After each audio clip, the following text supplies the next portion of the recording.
Ai. Vamos lá, então. Dando continuidade à parte que a gente estava falando, né? Sobre os nossos sistemas, né? Nós vamos agora ver o nosso sistema sensorial, que a gente já viu um pouquinho deles em cada parte que a gente vai estudando, mas agora a gente vai ver especificamente o sistema sensorial, tá bom?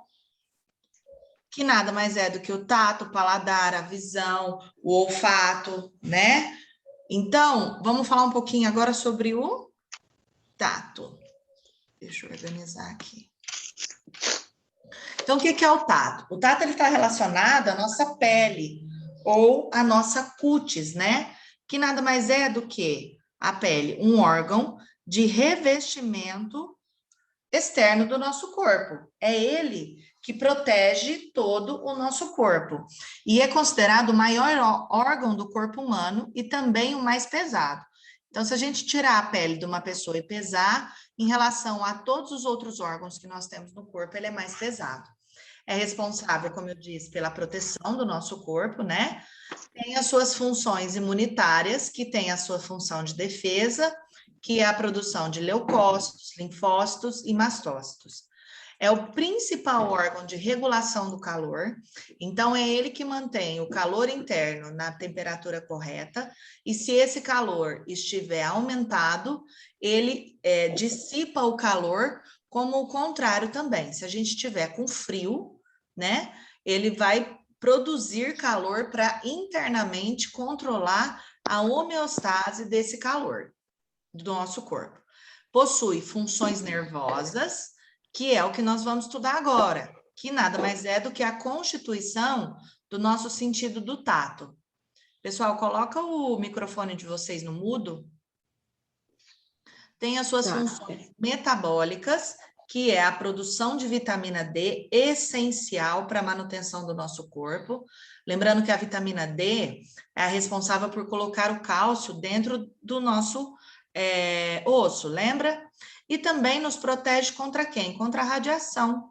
Porque eu não sei se vocês se atentaram a isso, a gente sofre radiações solares diárias, que se não fosse pela pele, se entrasse diretamente em contato com o nosso órgão, isso nos seria muito prejudicial, nos provocaria muitos tumores cancerígenos ou queimaduras, tá? Por isso que a pele ela é tão importante assim. Pessoal, põe o microfone no mudo. A pele, ela tem 3 camadas, que a gente chama a camada córnea, que é a parte mais externa, a epiderme, a derme e o tecido adiposo lá embaixo disso tudo, que tem grandes funções importantes. E nessas divisões da pele que cada receptor ou sensor que nós temos estão instalados, uns mais profundamente, outros mais superficialmente. E são receptores que nos dão a informação do meio externo. Eles são extremamente importantes por conta disso, tá? Eles são subdivididos em 5, e aí nós vamos falar um pouquinho de cada um. Então, esses sensores ou esses receptores nada mais são do que terminações nervosas, que são receptores do toque, tá? Então, nós temos nas regiões da pele providas de pelo, também há terminações nervosas, que são capazes de receber aquela sensação do toque. Por isso que nós temos pelos por todo o nosso corpo, principalmente assim, braços, pernas. Então a gente sempre se pergunta, né, qual que é a função do pelo?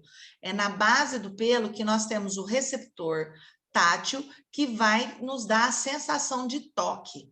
Tá? E eles também têm alguns receptores na base do pelo, chamados de receptores de Ruffini.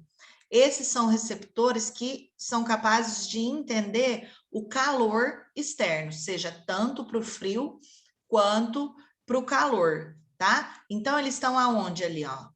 Na basezinha do pelo, acoplada ao pelo. Por isso que, às vezes, nem se toca na pele. Se a gente fizer um toque somente no pelo, a gente já sente o movimento.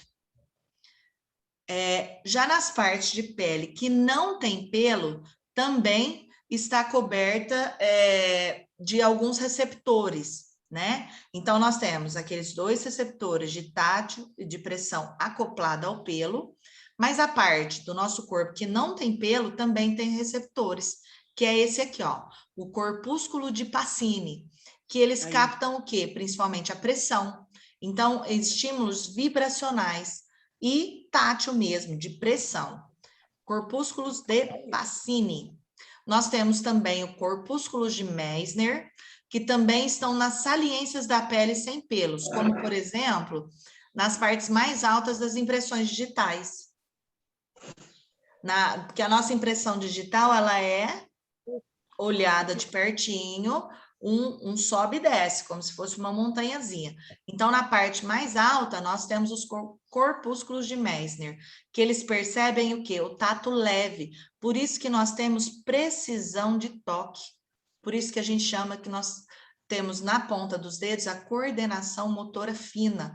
Nós somos capazes de fazer movimentos muito complexos só com a mão, tá? Então, se a gente não tivesse esse corpúsculo aqui, provavelmente a gente não conseguiria escrever, ou mesmo trabalhos de coordenação motora fina.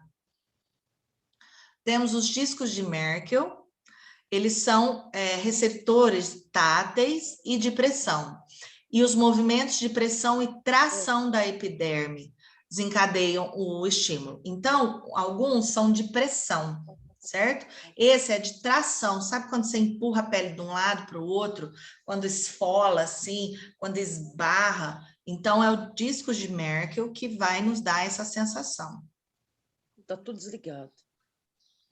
Você está no áudio, Alessandra? Estou te ouvindo. Ô, misericórdia. Agora eu vi. Você está me ouvindo agora? Consegui. Que Tem um ótimo. café? Obrigada. Então, vamos lá. Vamos. Terminações nervosas livres são os receptores capazes de sentir o estímulo mecânico, térmico e especialmente quem? Os dolorosos. Então, são essas terminações nervosas livres que vai nos proteger do perigo. Por quê? Porque é ela que vai sentir a dor. A partir do momento que a gente sente dor, a gente se afasta do perigo. Temos os bulbos terminais de Krause, que são receptores térmicos de frio e situam-se nas regiões limítrofes da pele, como as membranas mucosas, por exemplo, ao redor dos lábios e dos genitais. É onde a gente sente o friozinho ali, quando a gente senta num vaso gelado, num lugar gelado, né? E quando a gente vai tomar alguma coisa, quando chega perto da boca, já nos lábios, a gente sente se realmente está frio ou muito frio, capaz de queimar a nossa boca, tá? Então aí, ó, tá vendo? São vários receptores, todos conectados, um perto do pelo, outro mais perto da camada mais superficial da pele, outros mais profundos, aqui ó, corpúsculo de Pacini lá embaixo. Então, o que ele vai sentir? A sensação de dor. Então, alguma coisa que nos fere profundamente vai ativar ele e vai falar o quê? Ó, tem coisa errada. Entendeu? Então, cada um tem a sua função e a sua altura dentro da anatomia da pele e todos juntos nos dão toda essa sensação que a gente sente. Então, vamos lá, um resuminho fácil.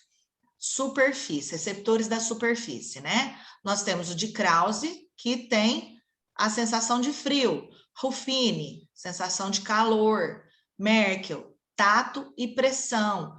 Vater-Pacini, pressão. Meissner, tato. Terminações nervosas livres, principalmente quem? Dor.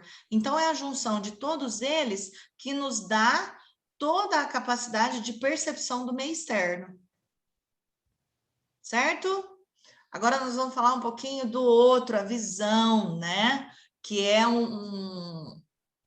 uma parte sensorial muito importante, né, do nosso corpo.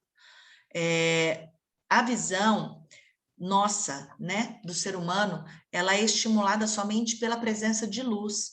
Então, no escuro, se não tiver um mínimo de luz, nós, humanos, não somos capazes de enxergar. É somente a luz que provoca o estímulo no nervo óptico e aí aciona lá em cima,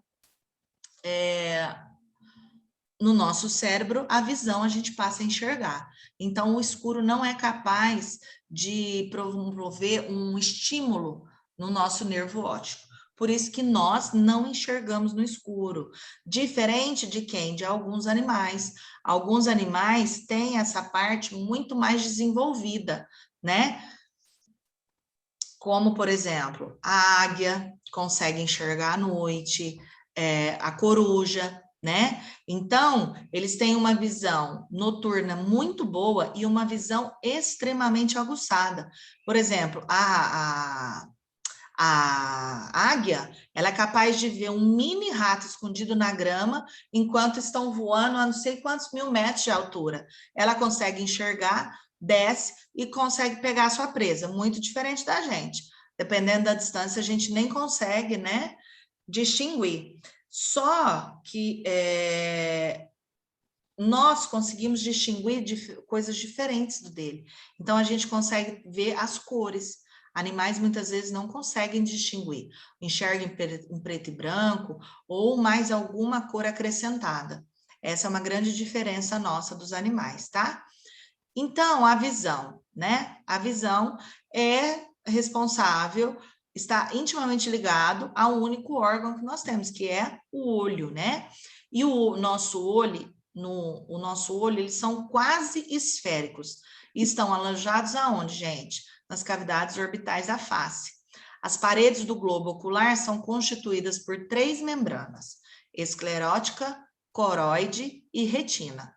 Tá? Então, o nosso olhinho tem 3 revestimentos importantíssimos que envolvem, né, o olho. E dentro do olho, a gente vai estudar, nós temos várias estruturas que nos dão a possibilidade de interpretar uma imagem, criar um estímulo intenso, passar para o nervo óptico, levar até o cérebro e lá formular o que a gente está enxergando.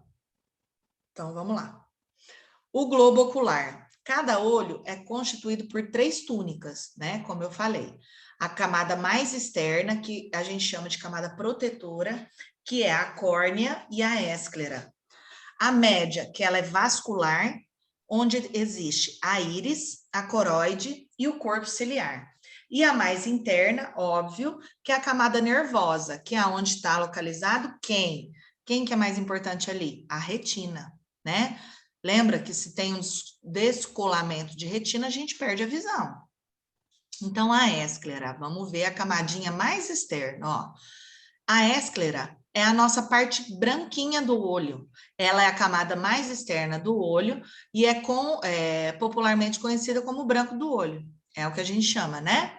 Ela tem uma função protetora e de manter o formato cilíndrico do olho, tá? Esse formato, ele é importantíssimo para manter as estruturas no lugares, a retina, o nervo óptico. Então, é como se ela fosse uma camada de sustentação.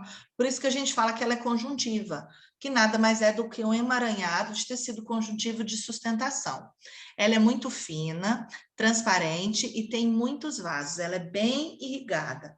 Tanto que quando a gente bate ou vem um cisco muito forte no olho, esse branco do olho fica como? Vermelho. Por quê? É uma camada muito irrigada. Se rompe por algum processo, algum trauma, um vasinho dali, tem um derramamento de sangue muito grande, tá? Por isso, quando a gente machuca, fica bem vermelho. Nós temos a córnea, olha como ela é bonitinha, gente. É a parte mais transparente do olho. E é como se fosse um vidro de relógio. Sabe o vidro de proteção? Então, o nosso olho seria a mecânica embaixo e a córnea é o vidrinho de proteção mesmo, tá? Ela é a superfície de maior poder de refração do olho, visando formar a imagem nítida na retina e protege a parte anterior do globo ocular. Então, além de ser protetor, ela é como se fosse uma lente mesmo, que reflete nitidamente tudo que a gente consegue ver. Então, aqui, ó, foi retirado a córnea, tá vendo? Isso é as pessoas que fazem o transplante de córnea. Então, retira-se a córnea e conecta a outra. Tá vendo que parece mesmo um vidrinho de relógio? Por baixo dela, quem que nós temos? A íris, né? Que é a parte colorida do olho. Ela fica atrás da córnea e ela é vista por quê? Porque a córnea é transparente. Se a córnea não fosse transparente, a gente não conseguiria ver a parte colorida do olho, né? Que a gente chama de quê? De menina do olho, né? E no meio da íris, no centro dela, nós temos um orifício que é chamado de quê? De pupila, tá? Então, a pupila, também chamada popularmente de menina do olho, ela que regula a entrada de luz no olho. Então, a pupila, ela tanto se dilata como se contrai. Quando você entra num ambiente com pouca luz, ela se dilata para quê? Para pouca luz que esteja no ambiente entre com maior facilidade e nos dê a capacidade de enxergar, mesmo em ambientes mais escuros.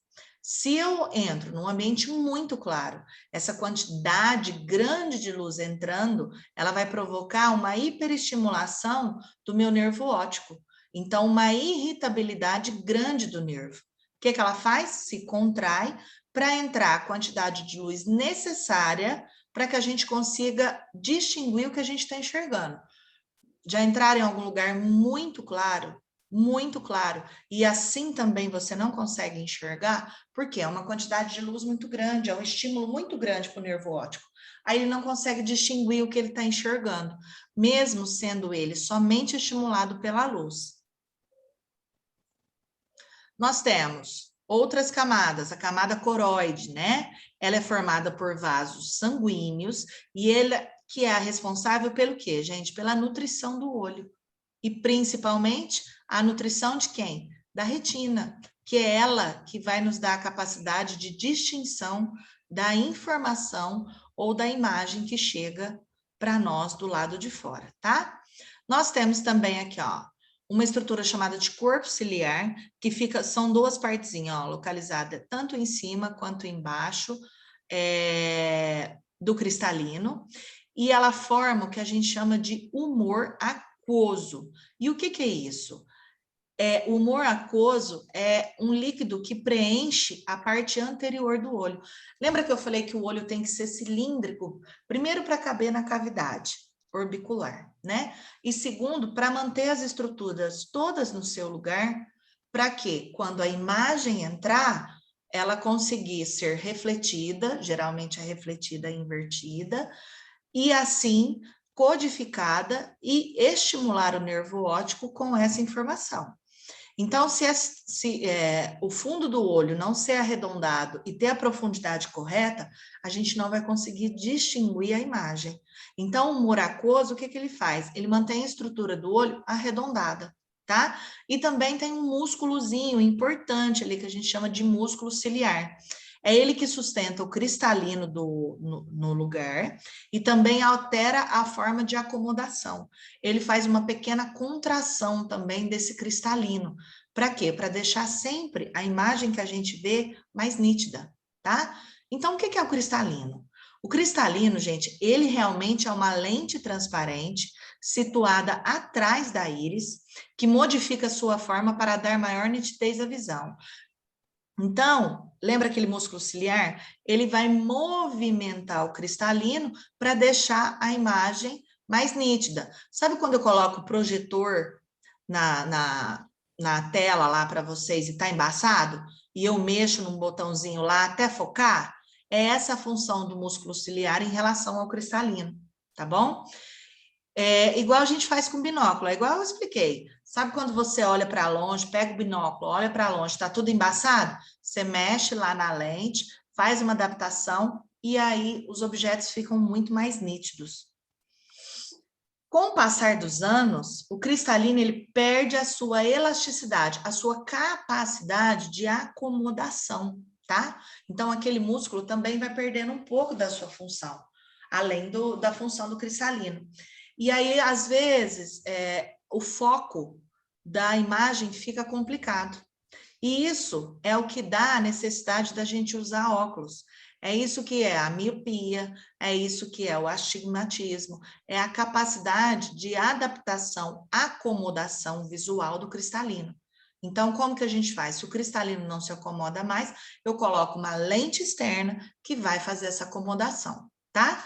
Ou quando o cristalino vai ficando opaco, vai perdendo a sua lubrificação, vai perdendo conforme os anos a transparência, porque também vai perdendo ali um pouco da irrigação sanguínea, então ele vai ficando comprometido.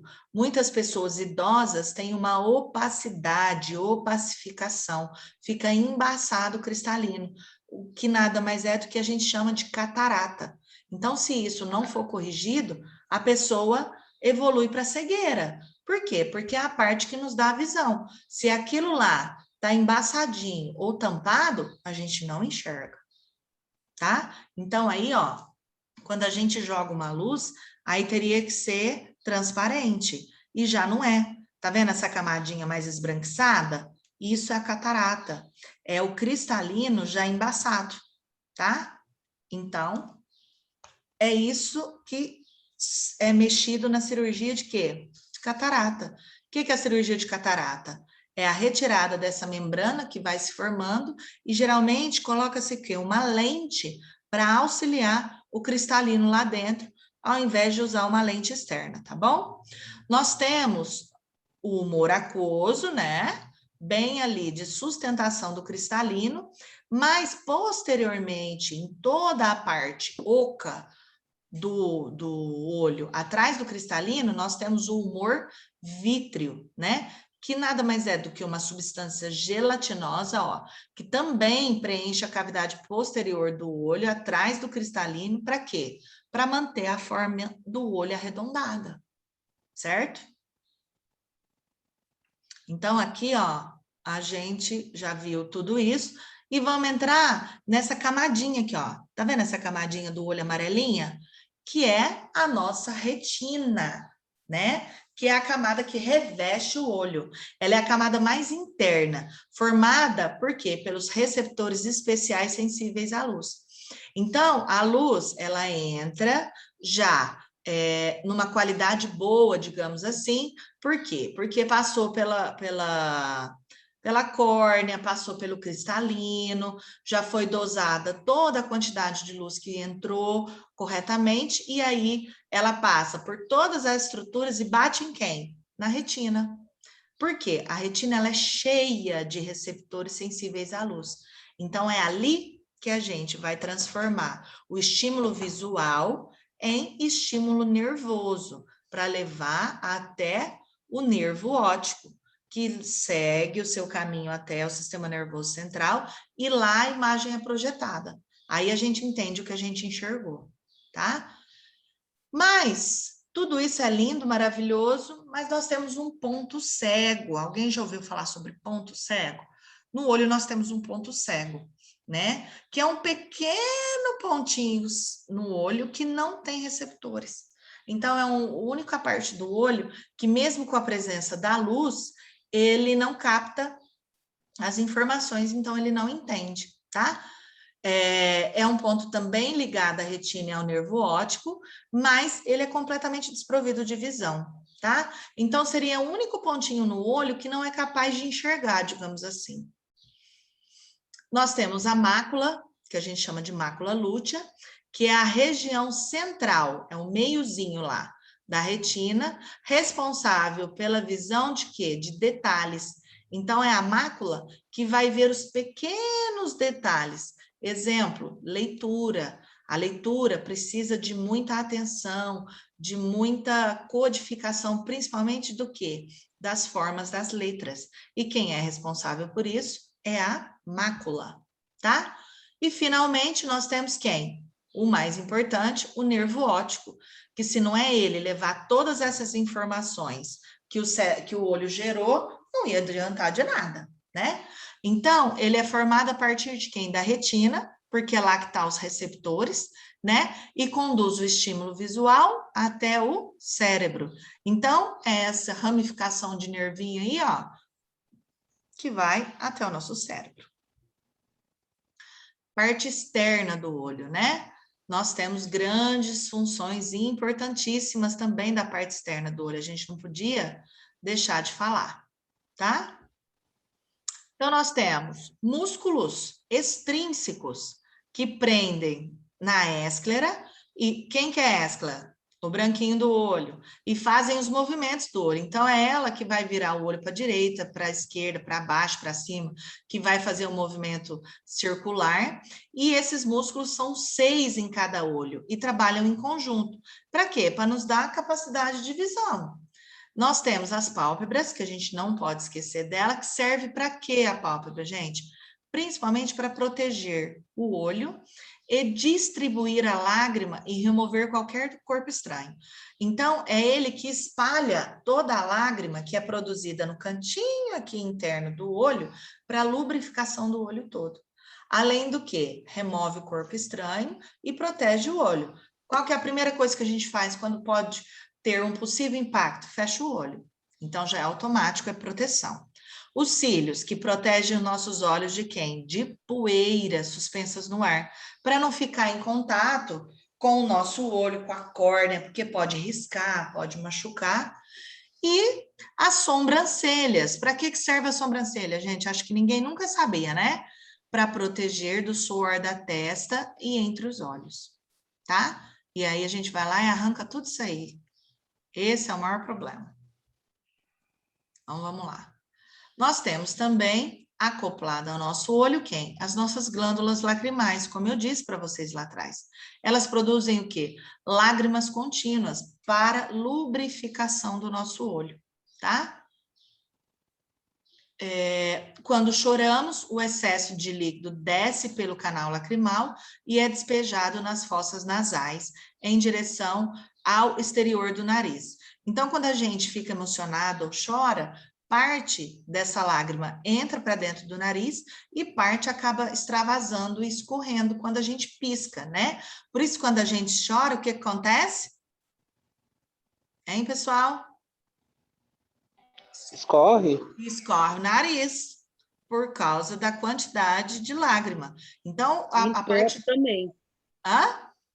E entope também. Entope. Por causa disso. Escoa muita coisa para dentro do nariz e muita coisa acaba extravasando. Mas é uma quantidade de água grande produzida. É que às vezes a gente... Aí a pessoa... Imagina aquela pessoa que chora muito, que sai aquele tanto de água para fora. Dentro do nariz tem muito mais. Por isso que a pessoa vive escarrando, né? Tá chorando, tá suando o nariz. Tá chorando, tá suando o nariz. Por isso que a gente fica vermelho. Fica. Então, resumindo, gente, nossos olhos, eles são instrumentos maravilhosos. Mas, de vez em quando, se juntam ao nosso cérebro para nos enganar. Vamos lá. Sabendo disso, não acredite piamente quando alguém lhe jurar que viu discos voadores, almas do outro mundo ou lobisomens. Mesmo se a pessoa for sincera e honesta, é quase certo que tenha sido enganada por uma ilusão de ótica. Então, ilusão de ótica são umas peças, realmente, umas peripécias, né? Que o olho e o cérebro prega na gente. Então, são coisas que a gente não enxerga. Quer ver? Exemplo. Quantas faces você vê nesse desenho? Pode abrir os áudios, pessoal. Vamos lá. Olha para vocês verem. Como? 9 fases. 9, 9? 10, 11, Olha a quantidade. 12, Vixe, é muito, olha. 12, 13, 14, Vixe, tem um ponto lá atrás. Nossa, é muita tá fase. 14, 15, 16. Tem muito mais que isso. Deus me Deve ter uns 33. Ixi, tem tanto lá aqui, ó. Tem um tanto lá em cima, olha lá. Gente, são Nossa, mais de tem muito. 30. É muito, não é? E se a gente Nossa. olha de certeza, primeira amor. assim, a gente vê umas 3, 4, né? É. Ó. E aí? Vixe, tem embaixo. Onde está o final da coluna do meio? Lá atrás do monte. Lá Ou será pra que ela não trás. existe? Ou ela tá Verdade. Peraí, na gente. metade, sei lá. Tá na metade? Parece Tô enxergando. Eu Ou tô ela não Não é existe? ela não, hein? São só duas. Ah, é, pode Misericórdia. ser que ela não existe. Acho que Não pintaram existe. ela. Mas aí Na você olha verdade, aqui não em cima. existe. Então, mas em cima tem 3. Aí, ó. E aí? Da onde que surgiu a barra do meio? Ixi, professora. Ixi. Agora só me Foi um abraçou sem me artista. apertar. Ó, aí você quer. É um artista, professor. Tá um no meio. Não, peraí. É um Da artista. onde que ela gente. começa? Onde ela começa? É, Não. ué. Da onde que ela sai? O final tem 3 barras, mas no começo só tem 2. Mas ela tá atrás aí, ó. Aonde? Ah, Ó lá. Ave Maria. É difícil acreditar, mas os 2 círculos vermelhos são do mesmo tamanho. Ah, mas não é não. Não É, é não. Ah, mas não é não. é. De jeito Um é pequeno, outro é grandão. Como? É que está em relação a círculos menores e maiores, mas são do mesmo tamanho. Tô de brincadeira. Olha para você ver como o Não. nosso olho nos engana, como a imagem nos engana. Ó, O que é isso? Você não mexeu. parece, mas o círculo desenhado no meio, ele é perfeito. Quem está vendo achatado? Eu. Mas ele é redondinho, não é? Eu tô vendo Misericórdia. ele formado uma cabeça. Ah, não, ele é mesmo. Olhando assim, bem fixo mesmo, é redondinho. É redondinho. Mas Mas se a olhando gente olhar assim, rápido por causa do triângulo, a gente acha que É está achatado. verdade. parece uma cabeça meio de Verdade. baiano. Desculpa se tiver algum baiano aí, gente, cearense. É um túnel ou é uma espiral? Uma espiral. Guarda-chuva. Uma espiral. Não é, são Não. círculos independentes um do outro. Hã? Aham. Nossa, Parece uma Senhora. espiral, mas não é, é um monte de círculos sobrepostos. Como assim? Misericórdia, tem possível. problema nos olhos. Olha para você ver. E aí, quantas pernas esse elefante tem? Meu Deus do céu. Uma, Quatro, cinco. 3, 4, 5, Peraí. 6. Uma, duas, três, 6 pernas o elefante tem? pernas. 6 pernas. Contei. Só 4. Ixi, 2, meu 4. Deus do céu. 4 aí, gente. Mas, olhando bem firme assim, parece 6. Então. Bom, Alessandra, não é Que firme isso não, aí? porque Você senão... fumando, Lê? Quê? Você fumando na hora dessa? Tá Tomou acabando. café, ué? Acabou. Se você Acho que eu observar É pra firmar mais a atentamente na junção dos quadros pretos com as retas, irá ver manchas pretas que não existem. Tô vendo mesmo. Tô Não vendo mesmo. existe. Tô vendo.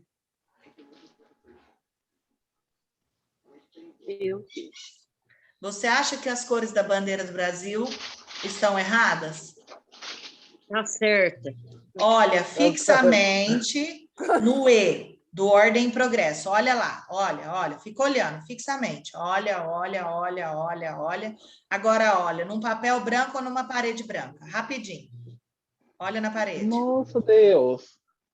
Tá certo as cores. Tá certo as cores. Tá Ixi, eu certa. tenho defeito, porque não mudou, não. Olha bem no Ixi, E, fixa ali.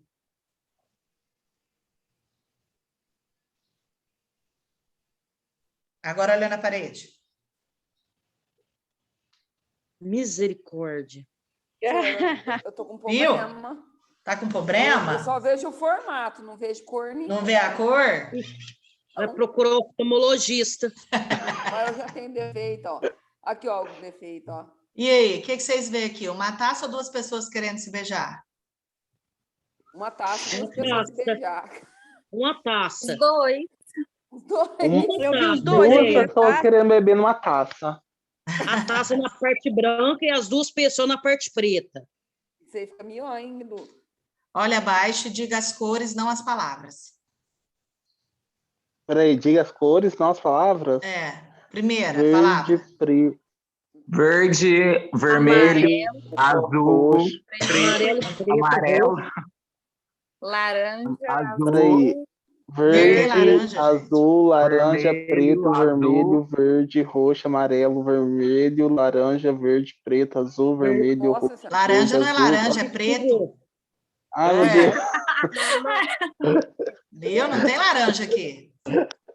Que é isso? O amarelo tá verde, o preto tá É amarelo, o isso roxo aí que você tem que falar, é as cores, não é o que está ué. escrito. Ai, meu O amarelo Deus. tá verde, o Verde, preto tá vermelho, Porque o azul. lado direito do cérebro tenta dizer a cor, mas o lado É. esquerdo na palavra.